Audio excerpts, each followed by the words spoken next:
Testing. Testing.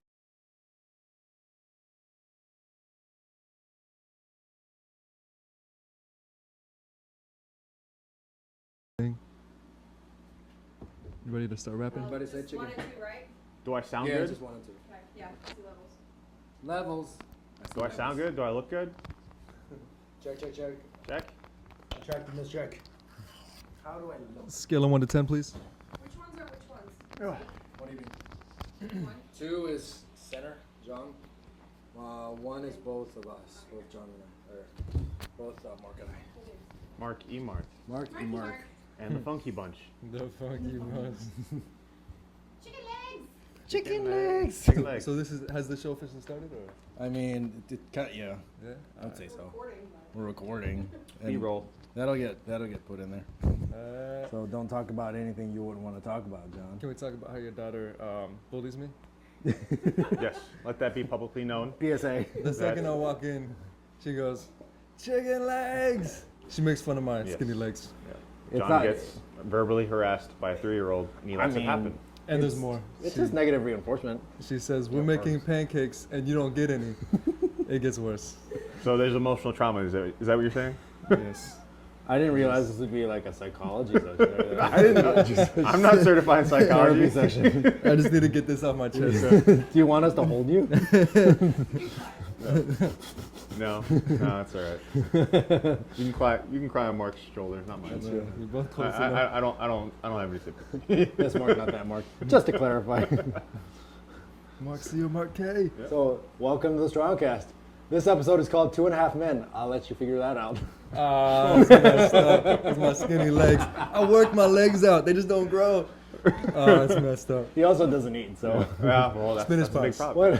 I think Mark Ripito says, unless you're like, if you're a man and you're not over 200 pounds, you're not a Well, man. all of us are not over 200 I'm getting pounds. there. We're getting Yeah. there.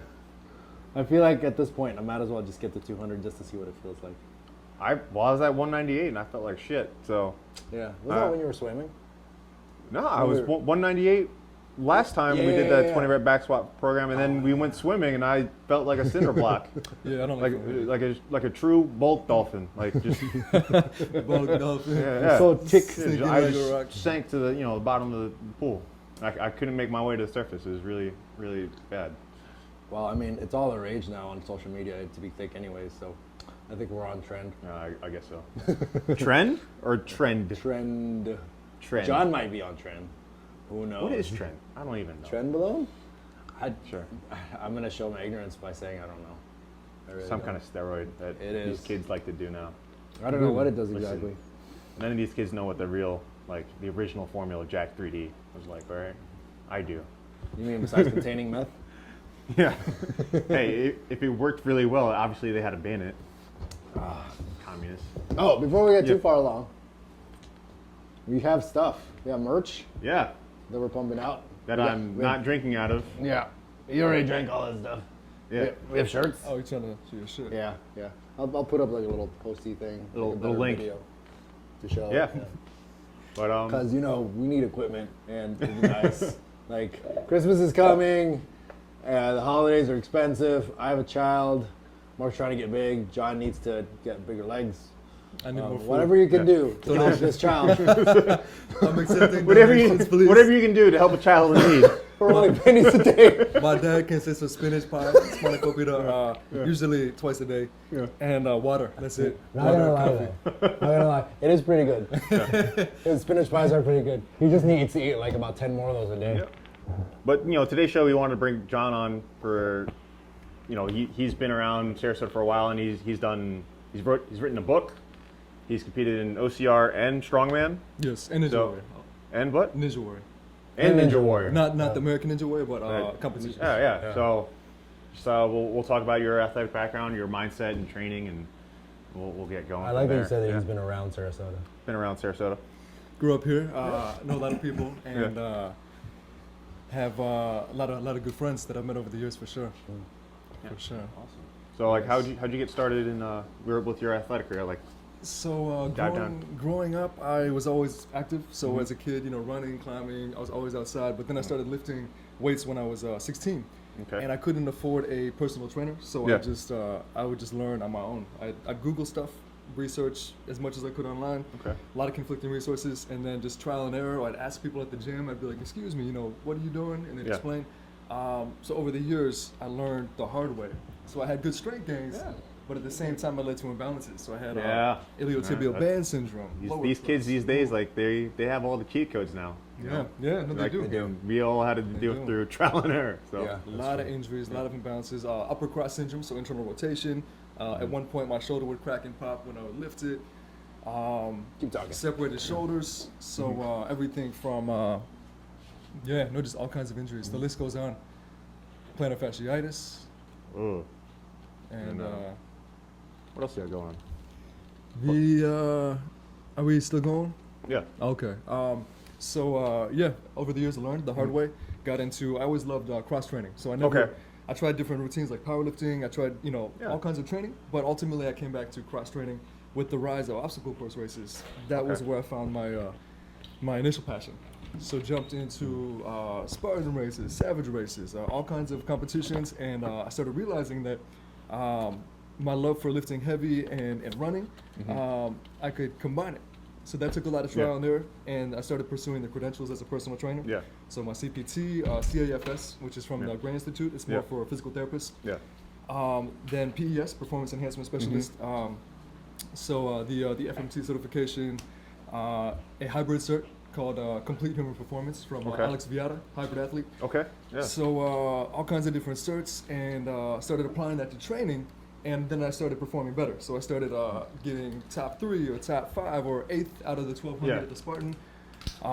Jumped into strongman competitions and Ninja Warrior. So my point is I'm trying to brand myself as a hybrid athlete, Yeah. and that supports my. And I fitness. feel like that's like the route to go for his.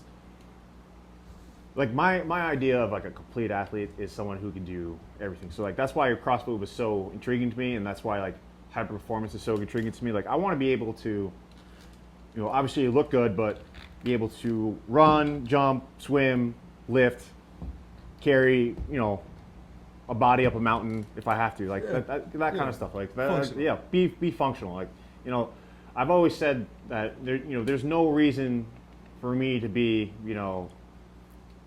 250 pounds and not be able to run a mile. Like it's just True. yeah. So I can be strong as a house, but like if I can't run or do anything like that, like then there's no point of me being called an athlete. You're just a strong person. No, I agree. So that's really cool, and like the way that you transition from different certs and helped you perform better is really interesting as well. So let's talk about like some of your training because you went from OCR to strongman, and how the training differs. I basically do the same training, but I'll do specialization. So Okay. I'll do literally same training across the board, but when it comes closer to a competition, I'll start Yeah. to specialize. Okay. So I'll do my hybrid training. It's heavy lifting in the early in the week, Yeah. and then more endurance training, slow twitch towards the end of the week. So different Okay. energy systems Yeah. help you recover more. Yeah. So Monday, for example, I'll do a heavy push day.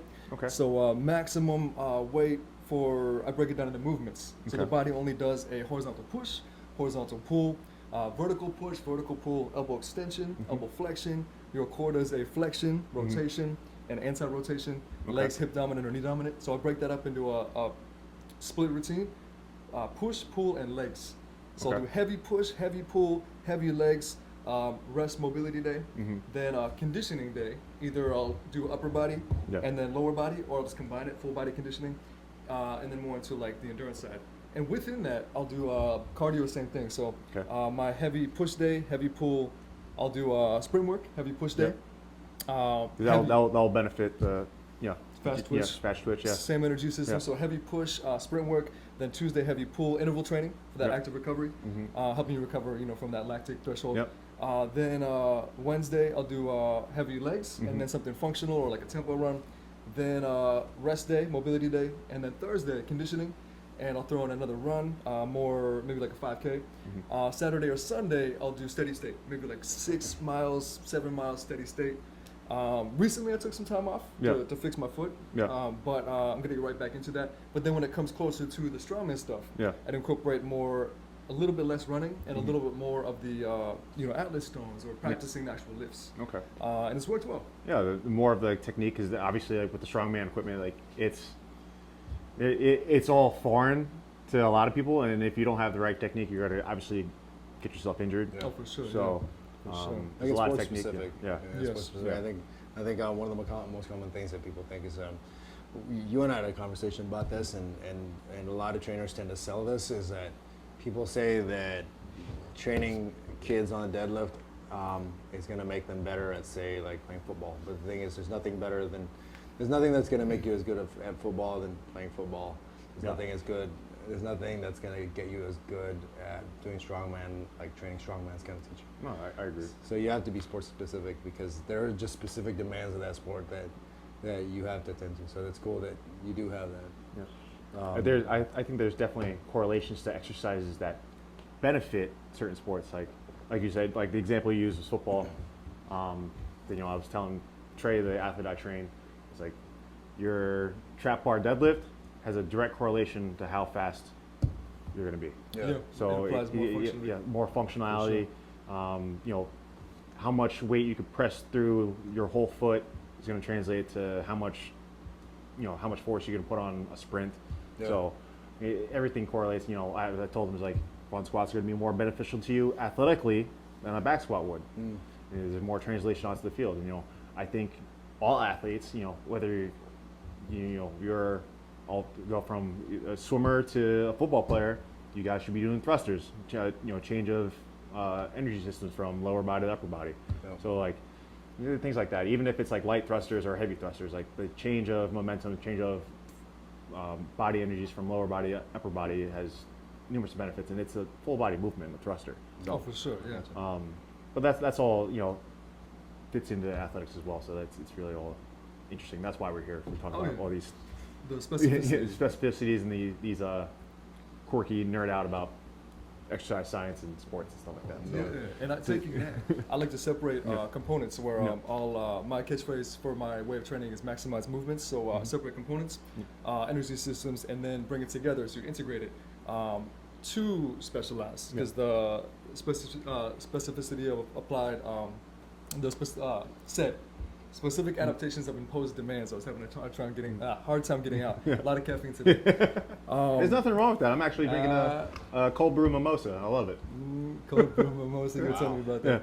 But so it's the principle of set. So specific adaptation to imposed demands. Got it.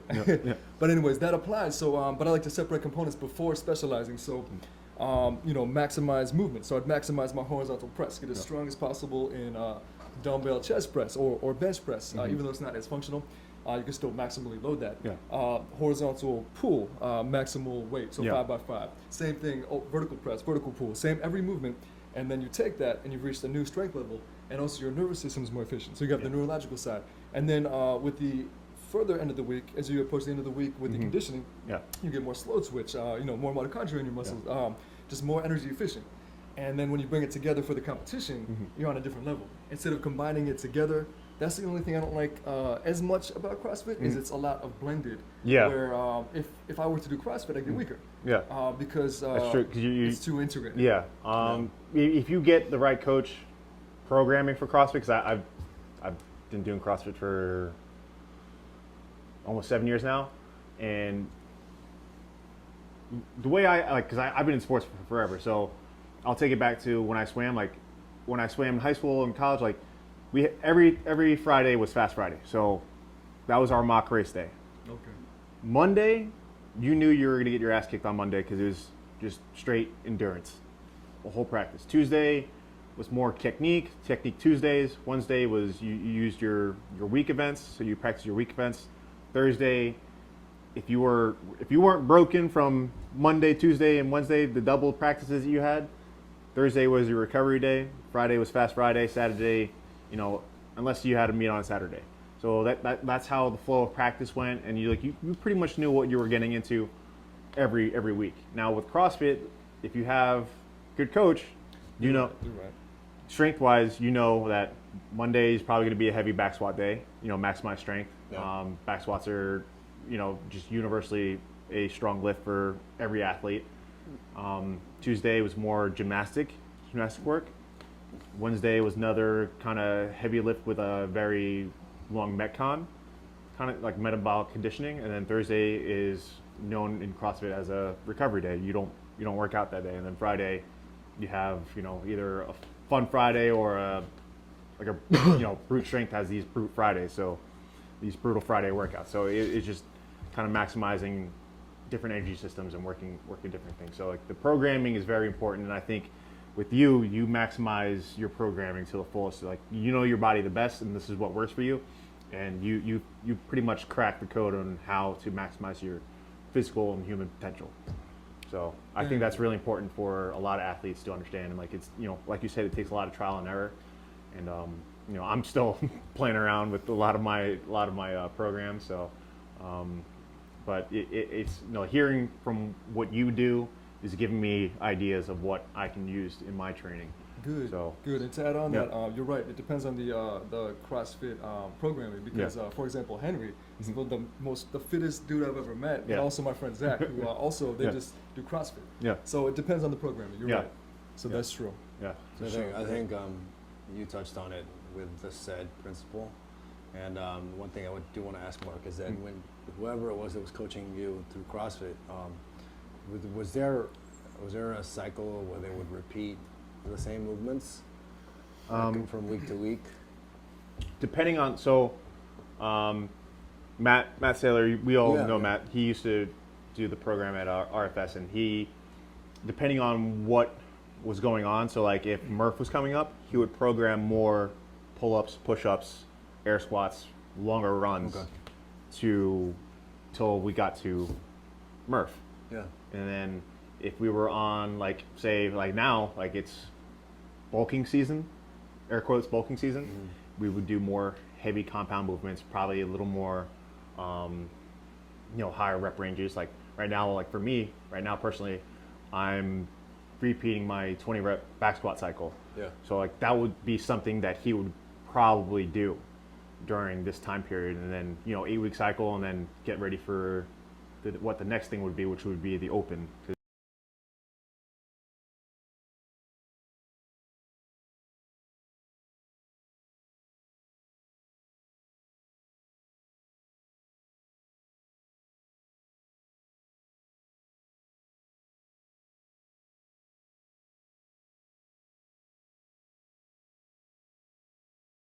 Open is going to be in like February, I think, or January. I haven't kept up yet. I haven't done the open in 2 years. So yeah. But yeah, depending on what event or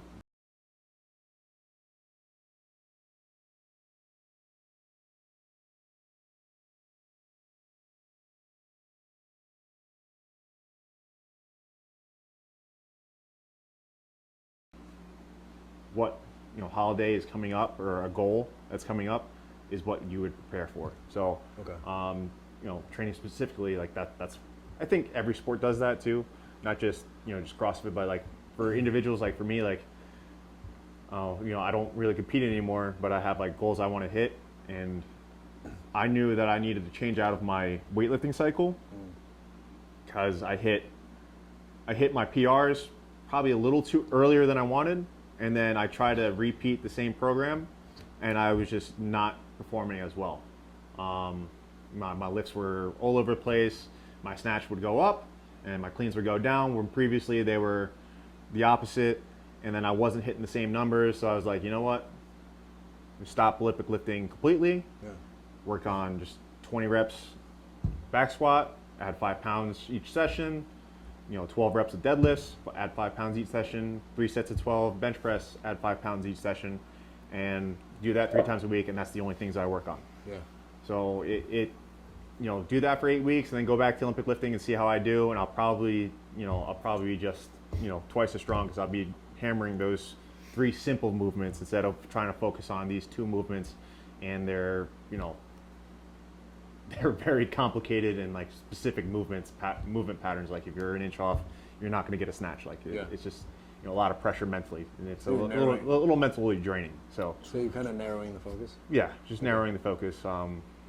Not trying to put as much. We haven't touched on this mental part, but if you train only 2 movements, like it kind of gets consuming Yeah. to where like, you know, if I don't hit a certain number on this, then I'm like, the workout's ruined. So like just if you have a very broad expectation of what you need to do, it's, you know, it's a little more relaxing, a little less anxiety when it's you go less into pressure. workout. Yeah. Yeah. So- The reason why I asked that is because even even if it's broad, it's still kind of narrow because you have specific things that you're working on. You're Yeah. working on, what did you call it? You've got your goals for like 2021. You have a name for it. Oh, Project Pegasus? Yeah, Project Pegasus. Yeah. So that, Can you Yeah. just quickly describe what So, Project Pegasus is? only 2 people so far have completed the first 2 tasks of it, and I even listened to Chasing Excellence podcast with Ben Bergeron, and he even said like the third one's kind of obsolete. But it's basically squat 500 pounds, run a sub 5-minute mile in the same day, and then 30 muscle ups unbroken. Ben Bergeron added like, you know, what would be more impressive than 30 muscle ups unbroken would be 50 strict handstand push-ups unbroken. So now that he said that, I was like, well, sure, the muscle ups, you know, like, because I did, you know, without trying, I did 12, you know, unbroken. I was like, oh, that's not too far away from 15. Yeah. If I can get to 15, I can get to 20, and that's Oh, wow, my mindset. man. So True. I was like, you know, 50 strict handstand push-ups. That seems, you know, Yeah. pretty challenging. So that'd be really interesting to try. And then obviously, there's a fine line between, you know, well, not a fine line, but you have to squat 500 pounds, but you also have to be agile and light enough to run a sub 5-minute mile. So basically, I have to make myself into Clydesdale or a thoroughbred horse Yeah. to accomplish this goal. Yeah. Which, you know, it seems, you know, I'm excited for it. I'm Yeah. going to enjoy the process. Well, so. that's kind of what John has done, and it's interesting watching the stuff you do Yeah. with running. Is you do the OCRs and everything. What's the general distance on like a typical OCR? Yeah. There's for savage races or Spartan races, there's typically 2. There's the first one, the Blitz, or the Spartan Sprint, which is 3 to 5 miles. Okay. More towards 3, about 3, Yeah. 3 to 4 miles. Then the other one's gonna be about 7 miles, 7 or Okay. 8. Okay. So depending on which one you do, I've been focusing more on the shorter one just because Yeah. I'm more power based naturally. Yeah. So fast twitch comes easier for me. But the other one is more competitive, obviously. And the prize money for a savage race is higher, Yeah. and it's Yeah. more expensive to sign up. But It usually always is. So. But yeah, so it varies. But Okay. then again, if you can run, if you do that steady state, you just increase the distance, your general work capacity. Yeah. And then you can easily do the second one the same as you could with the Blitz, the shorter Okay. distance. So, So the reason why I'm asking this is because I always want to try to make what we're talking about as nerds and kind of break it down for people so they understand. This principle of set is really good. It's part of the reason why John has sort of developed his program around Neuxist is that he didn't like what he was seeing in CrossFit, and I understand that the reason why for the general practitioner of CrossFit, just your average mom or dad who goes into CrossFit like in the morning, the problem with it is there's not enough specificity and there's not enough like progressive overload. And what ends up happening is you get, if you start off coming off the street, you get thrown in the middle of an Olympic weightlifting cycle that maybe lasts a week, and then you don't get any specificity, any actual technique, and you don't develop any specificity around that actual lift, and then you move on to something else the next week. And while it really doesn't matter for the average general population, it matters for us because we have very specific goals, and even with our very broad goals, they're still very narrow. Yeah. The problem with most people is that really it's a matter of injury prevention and keeping you safe. So I mean, this is why people kind of CrossFit is such a whipping boy for a lot of people, because if you're in the bodybuilding space, you have a very specific focus on bodybuilding. If you're powerlifting space, you have a specific focus on powerlifting, and obviously if you're in OCR or strongman space, you have very specific focuses. And what's cool about what John's doing is that there's actually the two worlds have sort of collided, or the three worlds between power. I mean, he's pretty much a hybrid athlete all the way around. So there's a mesh of like 5 worlds colliding. It's almost like the multiverse coming into one. Yeah, I'm nerding out right now. And a crossover. It's like a multiverse and a crossover. But it's all coming together where he's working endurance. So the thing that I'm most intrigued about is, for the longest time, and this is going to blow your mind, as people grow, their understanding of the world can also evolve. And so don't ever expect that people are just going to be locked in any specific ideas. way. And that's the closest that I'm gonna scratch on politics. Yeah. But the reason why I say that is because for me, for the longest time, I was always a 3 to 5 rep guy because I always wanted to develop power. And having lived in Los Angeles, most people's focus in Los Angeles is they don't want to. A lot of people want to be the next TV star, so TV puts on an extra 10 pounds. The last thing you want to do is the last thing I encourage people to do is do bodybuilding because it puts on more mass, especially for women. So if you train in the more neurologic 3 to 5 rep space, you get a lot of intensity, and you still get a lot of progress because it's a lot of work, and so calorically it's also very intense, but you don't get the same sarcoplasmic growth, I want to say, as doing like more bodybuilding or anything beyond 6 to 10 to 15 reps. That's why I always avoided that. The thing about CrossFit is it does kind of make you a little beefy. It's a lot of volume. It's a lot of volume. It's a lot of core. A lot of people don't realize that, like, you know, you're doing squats, you're doing thrusters, you're doing deadlifts, you're doing clean Olympic lifting. It's all your diaphragm, your abdominals, and your lower back are really being worked every single day. So you obviously, like, a lot of CrossFit athletes, especially if you watch the CrossFit Games, a lot of the men and women, you know, they're just very muscular around their chest, their abs, and their back. Like they're all very solid trunks. They all have very solid trunks. So you never see anybody with you don't see like these kind of bodybuilder-esque CrossFit athletes where, you know, they have like the curvy figures or whatever like that. Like, and there's nothing wrong with muscle mass as long as you build the muscle while having the cardio, because you get that perfusion. So if you build the muscle without any cardio, you're not going to have the vascularity to support that muscle. Yeah, exactly. Then when you go running, it's just more oxygen demand. You're just going to be have a hard time with running. But if you do the running, not necessarily the same day, you can do the same day as I do, but as you do the cardio side with training and building that lean muscle, you get that perfusion, that vascularity as the muscle develops. So then it's more oxygenated. So that's really important because it takes much longer to get that vascularity once you have that muscle developed, as opposed to just developing with it. Yeah, exactly. But a lot of people don't maximize their nervous system. So the neurological side, as you talked about, it is important because your body becomes more efficient. You recruit more motor units so you're more explosive. But a lot of people don't ever get in that low rep range, and that maximizes your nervous system. It makes you more efficient. It also, I think it helps overall with just your body awareness and coordination in general. Oh, yeah, for sure.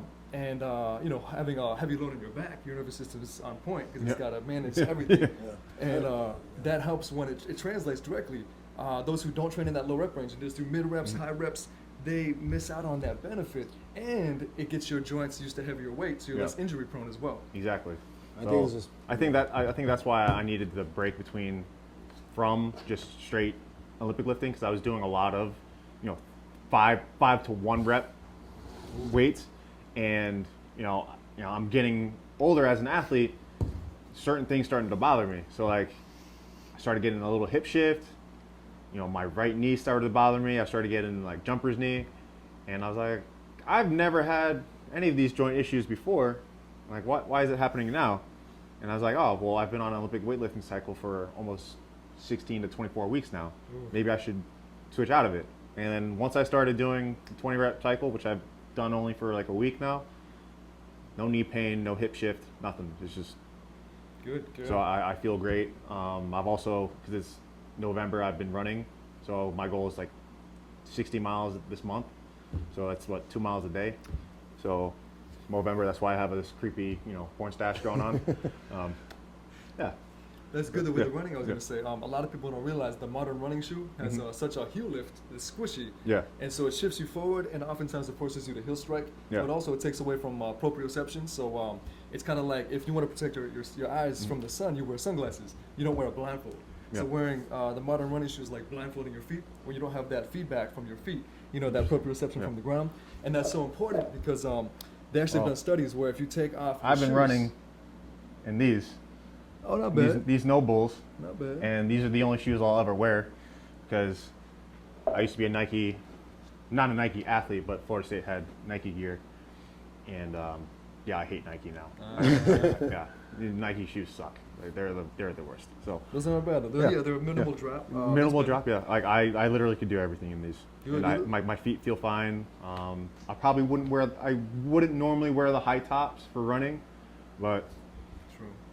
you know, make do what you got to do. You know. Yeah. So But with the minimal, the more proprioception, Yeah. it's actually increased cadence. So because you have more feedback from your brain, so your nervous system lets your legs move faster, and you can apply more force. Where if you take a power lifter and you take their shoes off, once their feet get comfortable, oftentimes their lifts shoot up because before your brain was limiting you, because your brain doesn't know where your feet are. So why is it going to allow maximal exertion?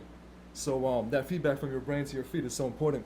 But if you there's actually more injuries with running than weightlifting and powerlifting because of the modern running shoe. It changes your biomechanics. It forces you to heel strike, which shocks your system. It sends a jolt up your knees. makes up your so much hips. sense now. Well, Makes the so problem much about sense. it too is that there's just so much misinformation around it. They like the number of people. I mean, I was maybe 21 in the Air Force, and I thought that having like putting on a brace or a knee sleeve is such a common thing for runners.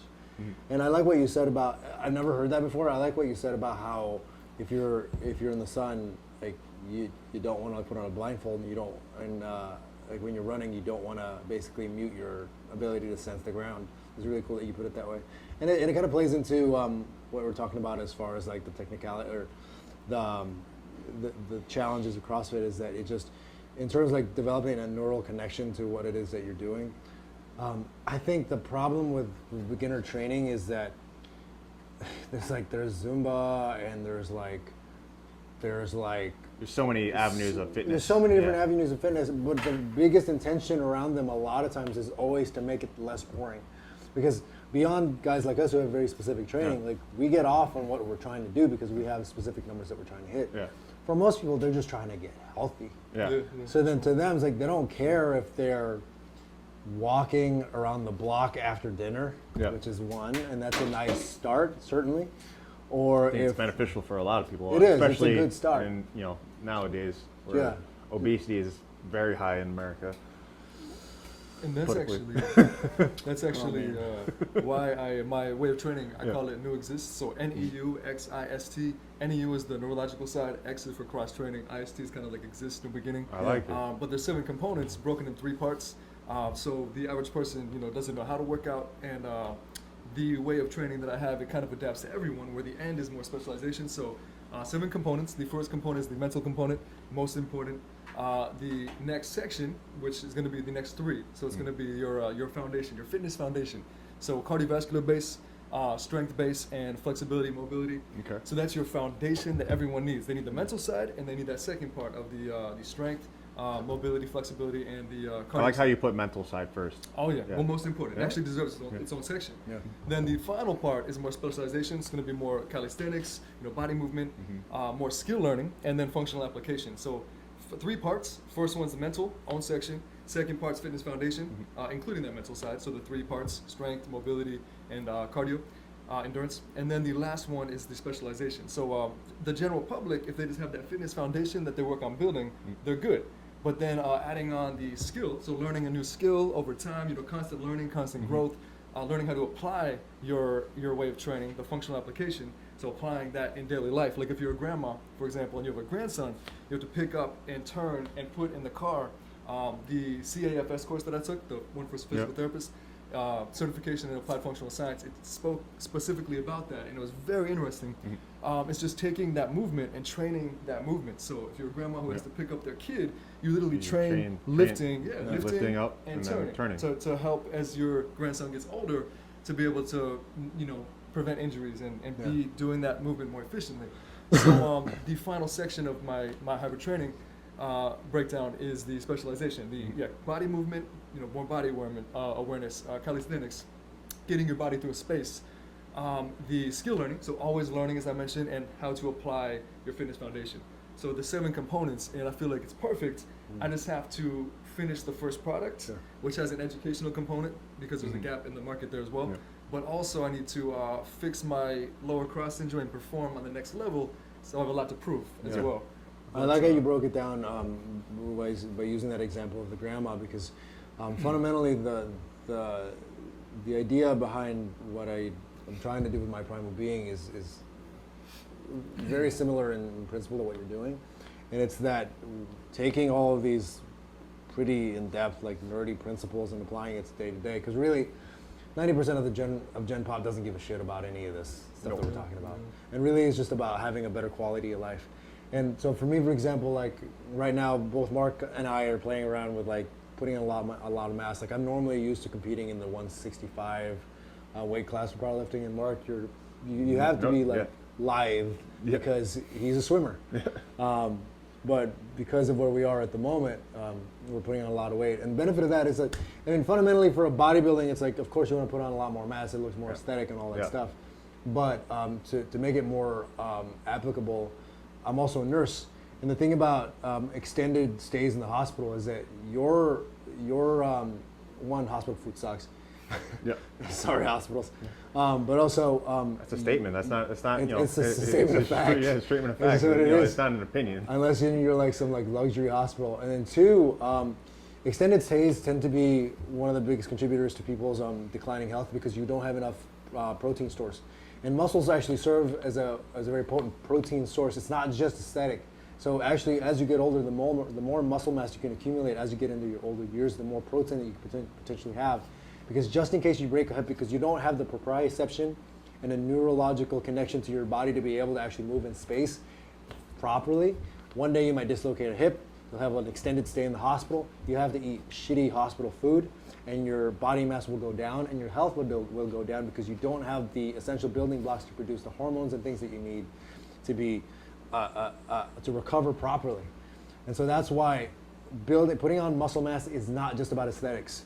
And learning all these neurological things and understanding these principles is not just about being strong or showing off on Instagram or being able to like be cool amongst your nerdy powerlifting or CrossFit or weightlifting or what have you friends. It's about more than that, and that's sort of why that's why I always want to sort of be the Rosetta Stone between the nerdy conversation and then the practical application to you.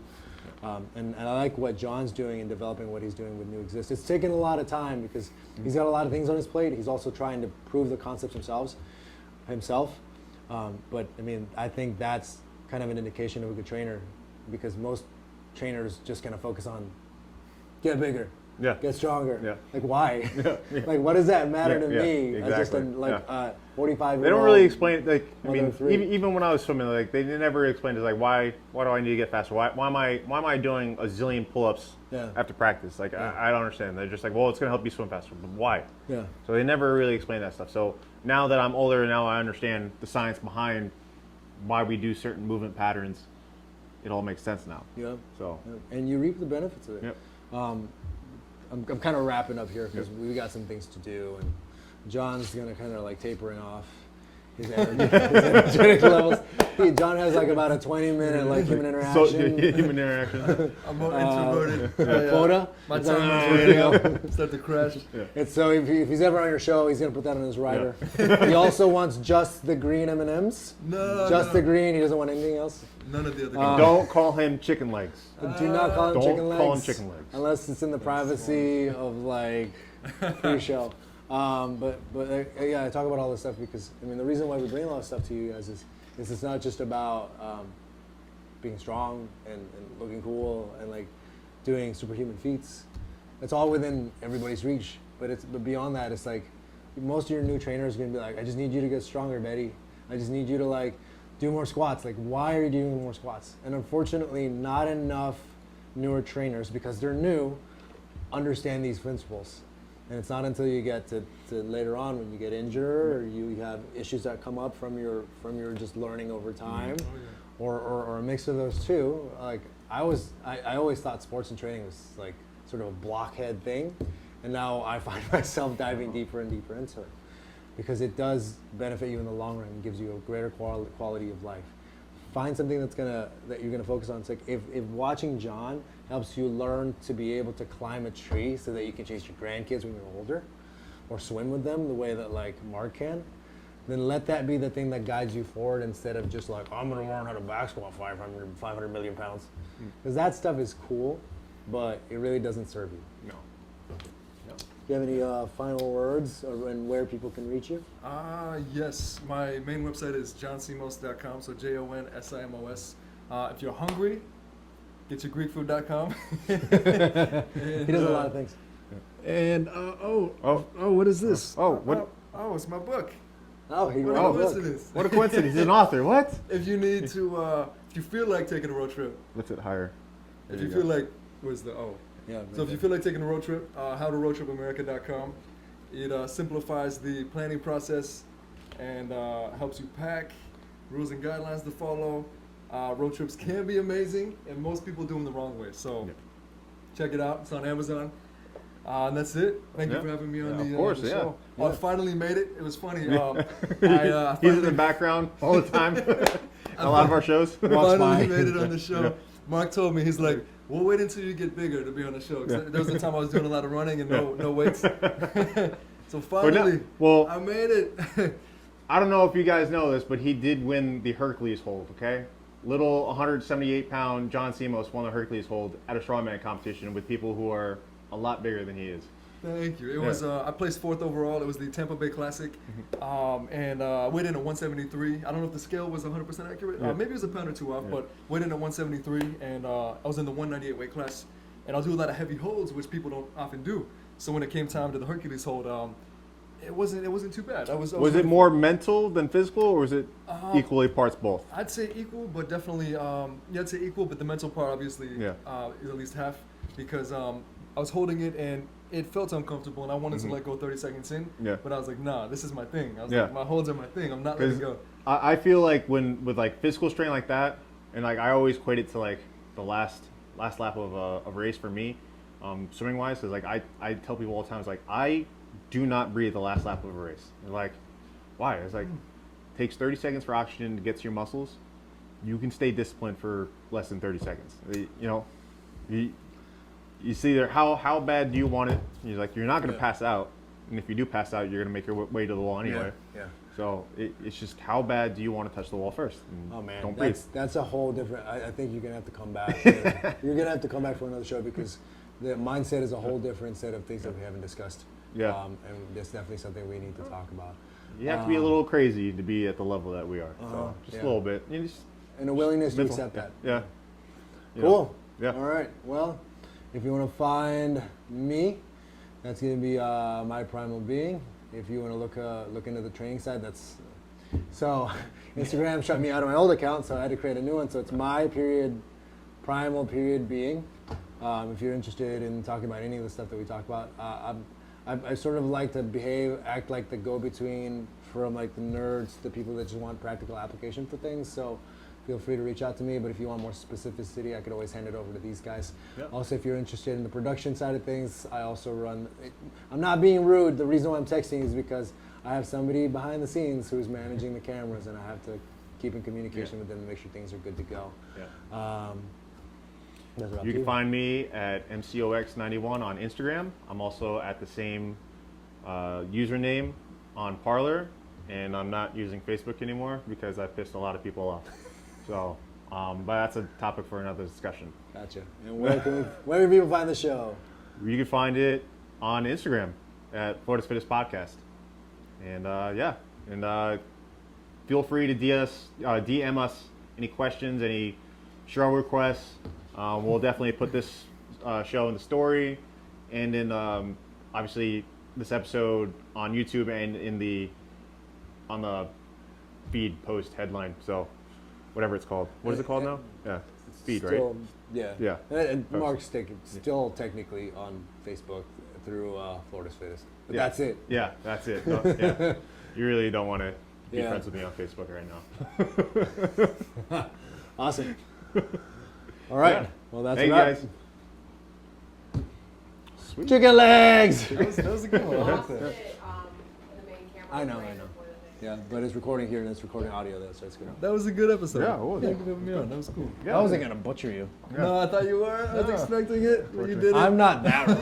Yeah, I'm we not didn't get that to the rude. t-shirt chains, but I forgot about that. I was waiting for the Shit. just like in the middle while I'm talking or That while would've Mark's been fun.